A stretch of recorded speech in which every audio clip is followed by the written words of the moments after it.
ಆತ್ಮೀಯ H16 ನ್ಯೂಸದ ವೀಕ್ಷಕರೇ, ನಾನು ನಿಮ್ಮವ ಎಂ ಮಲ್ಲಪ್ಪ ಜೋತವ. ಈ ದಿನ ವಿಶೇಷವಾಗಿ ಸೂರು ಅಂದ್ರೆ ತಲೆ ಮೇಲೊಂದು ಛತ್ತು ಅಂತ ಬೆಳತನ ಕಾರಣಕ್ಕಾಗಿ ಈ ದೇಶದಲ್ಲಿ ಸಾಕಷ್ಟು ಜನರಿಗೆ ಇನ್ನೂ ಮನೆ ಕಟ್ಕೊಳ್ಳಿಕ್ಕಾಗಿಲ್ಲ, ಜಾಗ ಪಡ್ಕೊಳ್ಳಿಕ್ಕಾಗಿಲ್ಲ ಅನ್ನೋದು ಭಾಳಷ್ಟು ಜನ ಇದ್ದಾರೆ.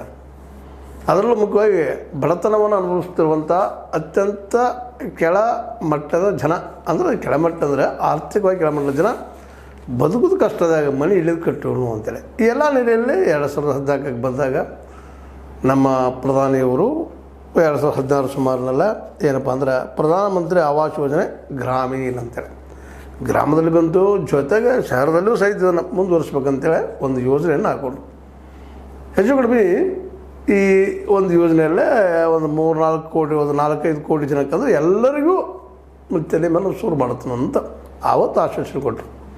ನಂತರ ಕಾಲ ಬದಲಾಗೋದು ಈಗ 2029ಕ್ಕೆ 4 ಕೋಟಿ ಮನೆಗಳನ್ನು ಕಟ್ಟಿಸ್ತೀವಿ, ಕಂಪ್ಲೀಟ್ ಮಾಡ್ತೀವಿ ಅಂತ ನಮ್ಮ ಪ್ರಧಾನಿಯವರು ಹೇಳ್ತಾ ಇದ್ದಾರೆ.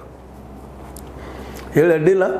ಅದು ಇಲ್ಲಿ ಬಂದಿದ್ದ ಸಮಸ್ಯೆ ಏನಪ್ಪ ಅಂತಂದ್ರೆ, ಈ ಯೋಜನೆ ಇಲ್ಲಿ ಇಷ್ಟವಾಗ ಭಾಳಷ್ಟು ಯಶಸ್ವಿ ಆಗಬೇಕಾಗಿತ್ತಲ್ಲ, ಇಷ್ಟವಾಗ 4 ಮನೆಗಳು ಆಗಬೇಕಾಗಿತ್ತಲ್ಲ ರಾಷ್ಟ್ರ ಮಟ್ಟದಲ್ಲಿ ಅನ್ನೋ ಇವತ್ತಿಗೆ ಒಂದು ದೊಡ್ಡ ಪ್ರಶ್ನೆ ಆಗಿದೆ. ಯಾಕಪ್ಪ ಇಲ್ಲಿವರೆಗೆ ಆಗಲಿದ್ದು ಮನೆ ಕಟ್ಟುವಂಥದ್ದು ಅಂದಾಗ, ಸಹಜವಾಗಿ ಸರ್ಕಾರವು ದುಡ್ಡು ಎಲ್ಲದೂ ಇಟ್ಕೊಂಡು ಕೂತಿರೋದಿಲ್ಲ, ಅದಕ್ಕೆ ತನ್ನದೇ ಅಂತ ಒಂದು ವ್ಯವಸ್ಥೆ ಮಾಡ್ಕೊಂಡಿರ್ತದೆ, ಇಲ್ಲ ಅಂತಲ್ಲ. ಜೊತೆಗೆ ಆಡಳಿತ ವ್ಯವಸ್ಥೆಯೂ ಅದು ಸ್ಪಂದಿಸುವಂಗೆ ಕೆಲಸಗಳನ್ನ ಮಾಡಿಕೊಡೋಂಗೆ ಇರಬೇಕಾಗ್ತದೆ. ಒಂದು ಯೋಜನೆಯನ್ನು ಹಾಕ್ಕೊಂಡ್ರದು ವಿದಿನ್ ಟೈಮ್ದಾಗ ಮುಗಿಯುವಂಥ ಒಂದು ವ್ಯವಸ್ಥೆ ಮಾಡ್ಕೋಬೇಕಾಗಿತ್ತು. ಅದು ಇಲ್ಲಿಗೂ ಆಗ್ತಾಯಿಲ್ಲ. ಯಾವ ಸರ್ಕಾರದ್ದು ಆಗಿಲ್ಲ, ಕಾಂಗ್ರೆಸ್ ಸರ್ಕಾರದ್ದು ಆಗಿಲ್ಲ, ಈಗ BJPಯಲ್ಲೂ ಆಗಲಿಲ್ಲ. ಇಷ್ಟೊಳಗೆ ಮುಗಿಯಬೇಕಾಗಿತ್ತು. ಎಲ್ಲರಿಗೂ ಸೂರು ಅಂದ್ರೆ 10 ವರ್ಷದಿಂದ ಹೇಳೋದಂಥ ಮಾತು. ಆಗ ಈ ನಮ್ಮ ಪೀರಿಯಡ್ ಮುಗಿಯೊಳಗೆ ಎಲ್ಲರಿಗೂ ಸೂರು ಮಾಡೋದನ್ನು ಕನಸು ಕಂಡಿದ್ರು. ಆದರೆ ಇವತ್ತು ಅದು ಗುರಿ ಈಡೇರಿಲ್ಲ. ಹೀಗಾಗಿ ಇವತ್ತೇನಾಗಿಬಿಟ್ಟದಪ್ಪ ಅಂದರೆ ಎಲ್ಲರಿಗೂ ಇದು ಹೆಂಗೆ ಹೇಳ್ತಾ ಹೋಗ್ತಾರೆ ಬಿಡಪ್ಪ, ಯಾವುದೋ ಒಂದು ಏನೋ ಈ ಸರ್ಕಾರ ಹಂಗೆ ಮಾತು ಹೇಳ್ತದೆ, ಮುಂದೆ ಹೋಗ್ತದೆ ಅಂತ ಅನ್ನುವಂಥ ಪರಿಸ್ಥಿತಿ ಬಂದಿರ್ತಿದ್ದ. ಯಾರೋ ಕೆಲವರು ಒಂದಿಷ್ಟು ಬಡವರು ಮನೆಗಳನ್ನು ಪಡ್ಕೊಂಡ್ರೆ, ಆ ಬಡವರಲ್ಲಿ ಭಾಳ ಜನ ಮಧ್ಯಮ ವರ್ಗದವರು ಅಥವಾ ಅಲ್ಲಿ MLA MP ಗಳಿಗೆ ಬೇಕಾದವರು, ರಾಜಕಾರಣಿಗಳು ಹಿಡ್ಕೊಂಡು ಹೋಗುವಂಥ ಅಂಥವ್ರು ಸಿಕ್ಕಿದಾವೆ. ಆದರೆ ನಿಜವಾಗಿಯೂ ಯಾರಿಗೂ ಸಂಬಂಧ ಇಲ್ಲಂಥ ಅತ್ಯಂತ ಬಡವರಿಗೆ ಇಲ್ಲಿ ಸಿಗ್ತಾಯಿಲ್ಲ ಅನ್ನೋದು ಒಂದು ದೊಡ್ಡ ಕೊರಗೆ ಇಲ್ಲದ. ಯಾಕಂದ್ರೆ ನೀವು ಯಾರು MLAನ ಅಥವಾ ಸಂಬಂಧಿಕರನ್ನ ಹಿಡ್ಕೊಂಡು ಅವ್ರು ಹೇಳಿದಂಗೆ ಕೇಳ್ಕೊಂಡು ಹೋಗ್ತೀರಿ, ಅವ್ರು ಪ್ರಚಾರ ಮಾಡ್ತೀರಿ, ಮತ್ತೇನು ಮಾಡ್ತೀರಿ, ಅಂಥವ್ರು ಚರ್ಚೆ ಆಗ್ತಾವೆ. ಆದರೆ ಯಾರು ಪಾಪ ಧರ್ಮಸ್ಥಾನ ದುಡ್ಕೊಂಡು ಊಟ ಮಾಡ್ಕೊತಿರ್ತಾರಲ್ಲ, ಅವ್ರಿಗೆ ದೊಡ್ಡ ಕಾಟ್ರಿ. ಏನೋ ರಗಡ ಅಂದ್ರೆ ಭಾಳಷ್ಟು ಜನರನ್ನು ಮನೆಗಾಗಿ ಓಡಾಡೋರು ನಾವು ಇವತ್ತಿಗೂ ನೋಡ್ತಾ ಇರ್ತೀವಿ. ಒಂದು ಮನೆ ಆಗಬೇಕಾಯ್ತು ಅಂದ್ರೆ 1-2 ವರ್ಷ ತನಕ ಹೋಗ್ತದೆ. ಅದು ಭಾಳ ಇಲ್ಲರಿ. ಗೌರ್ಮೆಂಟ್ ಕೊಡೋದು ಎಷ್ಟಪ್ಪ ಅಂತಂದ್ರೆ 1.20 lakh, 1.20 ಲಕ್ಷ ರೂಪಾಯಿ ಕೊಡ್ತದೆ. ಅಷ್ಟಾಗ ಮನೆ ಆಗ್ಬೇಕು. ಅಷ್ಟಾಗ ಮನೆ ಆಗಬೇಕು. ಆ ಮನೆ ಏನಪ್ಪ ಅಂತಂದ್ರೆ ಇನ್ನು ಸ್ವಲ್ಪ ಜಿಲ್ಲೆಗಳ ಜಿಲ್ಲೆ ಮಟ್ಟದಲ್ಲಿದ್ದಾಗ ಅಲ್ಲೇ 1.30 ಲಕ್ಷ ತನಕ ಕೊಡುವಂಥದ್ದಿಲ್ಲ. ಇನ್ನೂ ಹೆಚ್ಚು ಬೇಕಾದ್ರೆ ನೀವು ಸಾಲ ತೊಗೋಬೋದು, ಒಂದು 70,000 ತನಕ. ಆ ಸಾಲ ಸಿಗಬೇಕಾದ್ರೆ ಸುಲಭ ಇಲ್ಲ, ನಿಮಗೆ ಗೊತ್ತದ.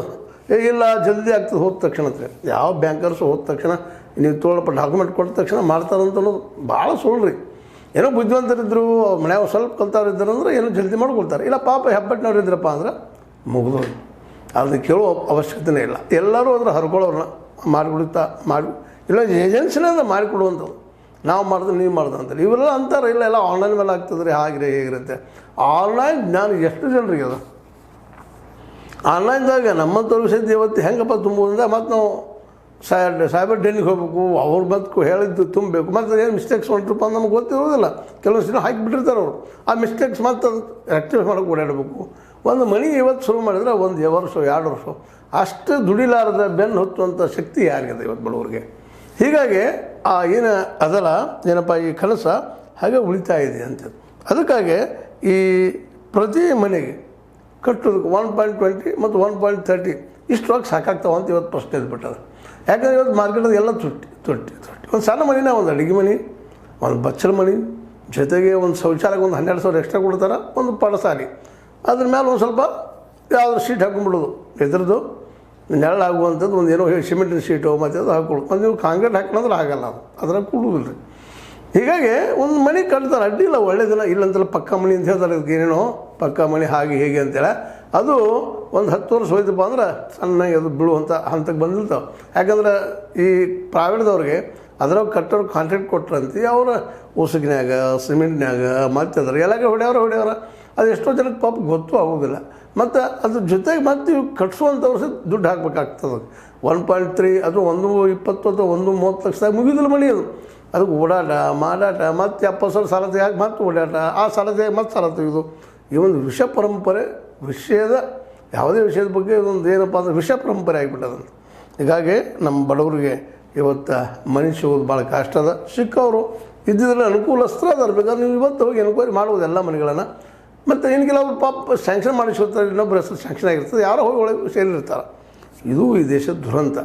ಇಂಥವೆಲ್ಲ ತಪ್ಪಿಸೋದಕ್ಕೆ ಏನು ಮಾಡೋಕ್ಕೆ ಸಾಧ್ಯದ? ಇದು ಎಲ್ಲಿವರೆಗೆ ಸಾಧ್ಯ ಆಗಿಲ್ಲ ಅನ್ನೋದು ಇವರು ಆಡಳಿತ ನೋಡಿದಾಗ ಗೊತ್ತಾಗ್ತದೆ. ನಾವೇನೋ ಹೊಸದು ಬರ್ಬೋದು ನಮ್ಮ ಮೋದಿಜಿಯವರ ಆಡಳಿತದಲ್ಲಿ ಅಂತ ತಿಳ್ಕೊಂಡಿದ್ವಿ.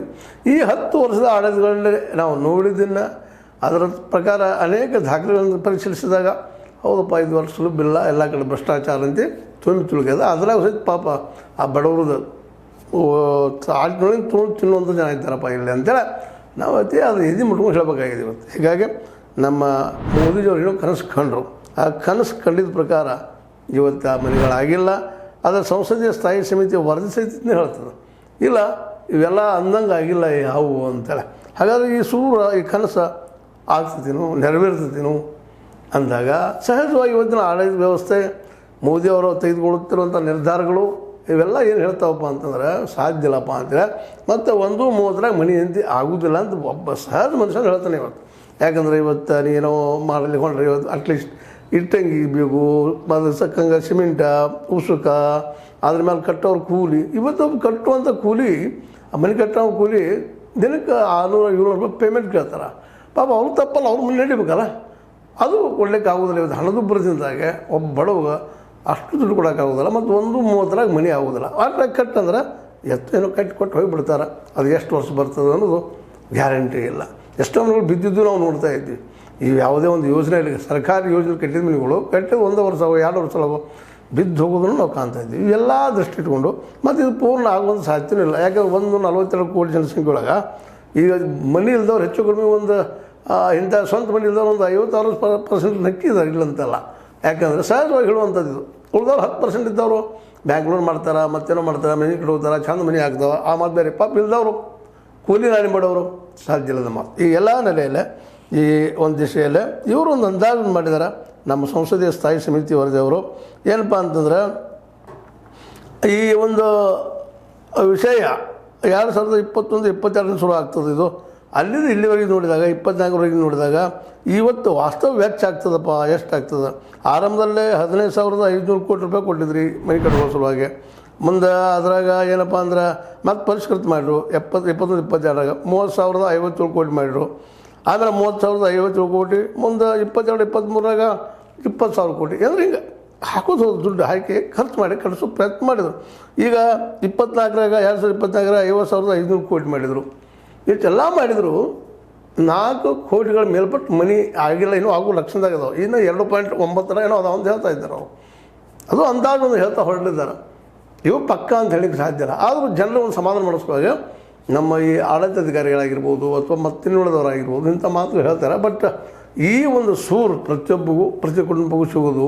ಯಾಕಂತಂದ್ರೆ ಅಂದಾಜು ನಾವು ಲೆಕ್ಕ ಮಾಡಿದಾಗ ಸಹಜವಾಗಿ 150 ಕೋಟಿ ಇಟ್ಟು 142-45 ಕೋಟಿ ಜನಸಂಖ್ಯೆ ಅದ.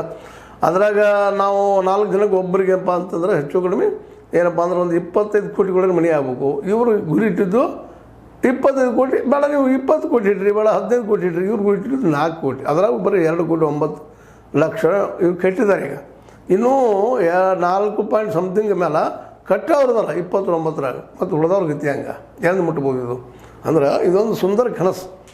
ಆದರೆ ಈ ಕನಸು ನೆರವೇರೋದಕ್ಕೆ ಇವ್ರೇನು ವೆಚ್ಚ ಮಾಡ್ತಾ ಇದ್ದಾರೆ ಅದ್ರಲ್ಲಿ ಮಾತ್ರ ಕತ್ರಿ ಆಡಿಸೋದು ಬೇರೆ ಮತ್ತು ಅದು ಮಾತಾಡ್ತಾ ಇಲ್ಲ. ಇದು ನಮ್ಮ ಲೆಕ್ಕಕ್ಕೆ ಸಿಗುವಂಥ ವಿಷಯ.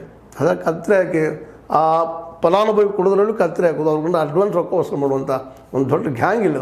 ಹೀಗಾಗಿ ಬಡವನ ಸೂರು ಕನಸಾಗಿ ಉಳಿದು ಸಾಧ್ಯಗಳು ಹೆಚ್ಚಿದಾವೆ. ಮೋದಿಯವ್ರು ಒಳ್ಳೆಯ ಆಶೆ ಐತಿ. ಆದರೆ ಅದ್ರ ತಕ್ಕಂಗೆ ಇಲ್ಲ ಏನಪ್ಪ ಅಂತಂದ್ರೆ ವ್ಯವಸ್ಥೆ ಇಲ್ಲ. ಮತ್ತು ದಿನ ಫಂಡ್ ಹೆಚ್ಚಬೇಕಾಗ್ತದೆ. ಆ ಹೆಚ್ಚು ಫಂಡ್ ಕೊಡೋ ಶಕ್ತಿ ಸರ್ಕಾರಕ್ಕೆ ಅದನ್ನು ತಿಳ್ಕೊಂಡಾನೆ. ಯಾಕಪ್ಪ ಅಂತಂದ್ರೆ ನಮ್ಮೆಲ್ಲರಿಂದ ವರ್ಷಕ್ಕೆ ಮಿನಿಮಮ್ 42 ಲಕ್ಷ ಕೋಟಿ ರೂಪಾಯಿ ತೆರಿಗೆ ತೊಗೊಳ್ತದೆ ಸರ್ಕಾರ. ಅದ್ರಾಗ ಈ ಬಡವರಿಗೆ ಮನೆ ಕಟ್ಟೋದಕ್ಕೆ ಎಷ್ಟು ಆಗ್ಬೋದಪ್ಪ? 150 ಹೇಳೋದು ಸಹಿತ ಒಂದು ಲೆಕ್ಕ ಮಾಡಿದ್ರೆ ಸಿಗ್ತದೆ. 150, 160, 2 ಲಕ್ಷ ಬೇಕಾಗ್ತಾವೆ. 2 ಲಕ್ಷ ಆಗೋದಿಲ್ಲ, ಇವತ್ತು ಸಾಲೋದಿಲ್ಲ. ಅದಕ್ಕೆ ಒಂದೇನೋ 25 ಚದರ ಮೀಟ್ರ್ದಾಗ ಮನೆ ಕೊಂಡೋದಕ್ಕೆ 130 ತನಕ ಲೆಕ್ಕ ಮಾಡ್ತಾರೆ. ಆದ್ರೆ ಇದು ಹೆಚ್ಚಾಗ್ತದೆ ಅನ್ನೋದು ಅಷ್ಟು ಸತ್ಯದ. ಅದು ಮತ್ತೊಮ್ಮೆ ಎನ್ಕ್ವೈರಿ ಆಗಬೇಕಾಗಿದೆ. ಅದ್ರ ಸಲ ಮತ್ತೊಮ್ಮೆ ಸಮಿತಿ ಮಾಡಬೇಕಾಗಿದೆ. ಸಮಿತಿ ಮಾಡಿ ರೀಫೈನಲೈಸ್ ಮಾಡಿಸಿಂದ ಅವ್ರ ಮನೆ ಕಟ್ಟಿಸುವಂಥ ಒಂದು ದೊಡ್ಡ ಏನಂತೀವಿ ನಾವು ಭೀಮ್ ಸಾಹಸ ಮಾಡಬೇಕಾಗಿದೆ. ಆ ಭೀಮ್ ಸಾಹಸ ನಮ್ಮ ಮೋದಿಯವರಿಂದ ಸಾಧ್ಯನಾ ಅನ್ನೋದು ಇವತ್ತು ಪ್ರಶ್ನೆ. ನೋಡೋಣ ಏನು ಮಾಡ್ತಾರೋ. ಸೂರು ಮಾತ್ರ ಕೊಡ್ತಾನೆ ಅನ್ನೋ ಮಾತು ನೆನ್ನಲ್ಲಿ ಹೇಳ್ತಾ ಇದ್ದಾರೆ.